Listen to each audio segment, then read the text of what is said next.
তথ্য সম্প্রচার মন্ত্রী জহিরুদ্দিন স্বপন বলেছেন, জনগণের জানার অধিকার সুরক্ষিত করতে হবে। মত প্রকাশের স্বাধীনতা নিশ্চিত করতে নির্বাচনী ইশতেহারের ৩১ দফা প্রতিশ্রুতি বাস্তবায়নে একটি স্বাধীন কমিশন গঠন করা হবে বলে জানান তিনি। এ লক্ষ্যে তথ্য সম্প্রচার মন্ত্রণালয়ে নিবেদিতভাবে কাজ করার নির্দেশনা দেন তিনি। সচিবালয়ে মন্ত্রণালয়ের নতুন সম্মেলন কক্ষে আয়োজিত মতবিনিময় সভায় নবনিযুক্ত মন্ত্রী জহিরুদ্দিন স্বপন ও প্রতিমন্ত্রী ইয়াসের খান চৌধুরী দপ্তরে যোগদান উপলক্ষে মন্ত্রণালয়ের কর্মকর্তারা ও দপ্তর প্রধানদের সঙ্গে আলোচনা করেন। সভায় সচিব মাহবুবা ফারজানা উপস্থিত ছিলেন।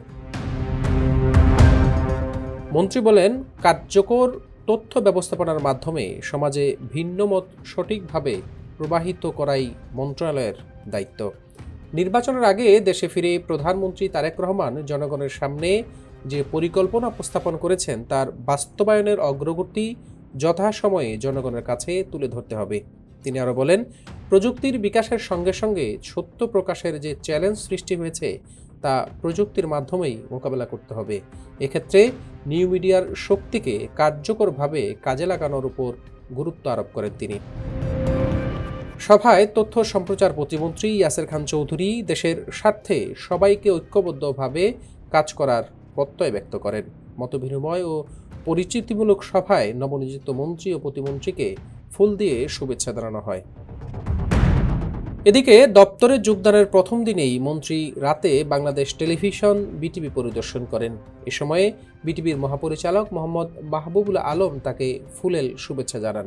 পরিদর্শনকালে মন্ত্রী বিটিভিতে জাতির উদ্দেশ্যে দেওয়া প্রধানমন্ত্রী তারেক রহমানের ভাষণ সম্প্রচারের কার্যক্রম তদারকি করেন। পরে তিনি বিটিভির কর্মকর্তাদের সঙ্গে সংক্ষিপ্ত মতবিনিময় সভায় অংশ নেন।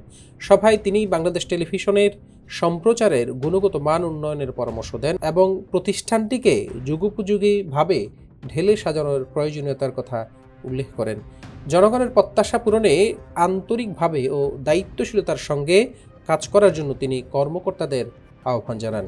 এ সময়ে মহাপরিচালক বিটিভির সার্বিক কার্যক্রম সম্পর্কে মন্ত্রীকে অবহিত করেন। মন্ত্রী বিটিভির উন্নয়নে মন্ত্রণালয়ের পক্ষ থেকে সার্বিক সহযোগিতার আশ্বাস দেন। ইএফটি ফার্স্টের সাথে ট্রেড করুন যে কোনো জায়গা থেকে। ক্যাম্পাসে ক্লাসের ফাঁকে, ঢাকার জ্যামে বসে কিংবা ঘরে বসে ট্রেডিং এখন হাতের মুঠোয়। তাই ট্রেড করুন যখন খুশি, যেখানে খুশি।